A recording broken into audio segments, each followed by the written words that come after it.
I'm the co-founder of, one of the co-founders of Vision Property Assets Group. We have a co-working space which you're in now, and we also have a property development company.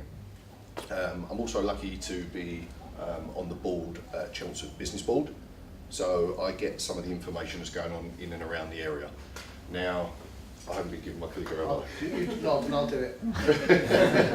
Right, just a bit of background on co-working, because Chelmsford, the majority of people in here are from Chelmsford, I'm assuming. Some people will maybe looking to come into Chelmsford. Well, co-working has been around since the 17th century. Some people are not aware of this, and flexible working space.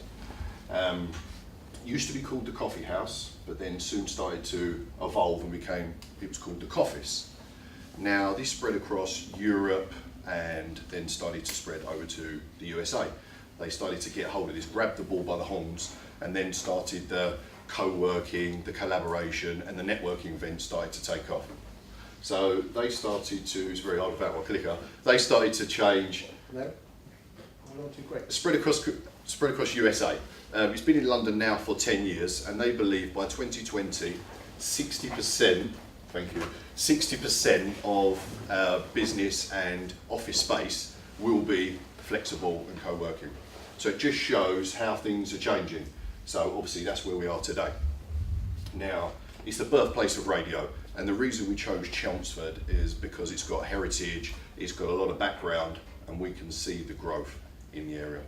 You've got the university, you've got the college, and you've got a lot of startups that are coming out of the university, and we're trying to keep them in Chelmsford. Instead of these people being educated, getting on the train and going to London, our job is to try and, as our business, is trying to improve and help to improve the economy in Chelmsford. And our way of doing this is creating a business space that people will want to stay in Chelmsford instead of being educated here. The money from the city going into their education, and they're going into London. So we want to try and improve the economy by 100 million, next year, and that's by generating a certain amount of business, but to stay in Chelmsford instead of going elsewhere. So if you are buy-to-let landlords and you are homeowners, if we can create a more of a vibrant city, which it already is, like London, that will automatically start pushing the house prices up.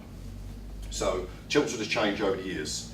Now, this is where we are. We're looking at other buildings also in the local area. Now, our secondary business is property development. So when people ask me, what do? What we do is make other people money. So we work with new build developments, we help source buy-to-let properties, and the way we do it is speaking and networking with other people in the community.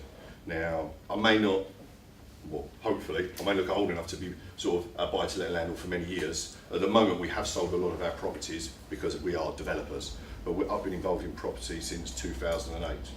And what's allowed us to grow is to speak to people like Martin and some other people in the area to try and move forward with property development. So anybody that's looking to get involved in property, you're in the right place speaking to Stephen. You've got property solicitors like Ellison Solicitors. There is some of them in the room, and they are based in this building as well. So we try to create a community where if people want to get involved in property, they can speak to property owners, they can work with other buy-to-let landlords, and they can speak to the right law firm that can help them and move them in the right direction. So if you'd like to know more about property, there's a few Q&A, I believe, now. As I said, it's very short and sweet, but just to say who I am, and if you've got any questions sort of in the session, just feel free to ask. Simple as that. Thank you very much.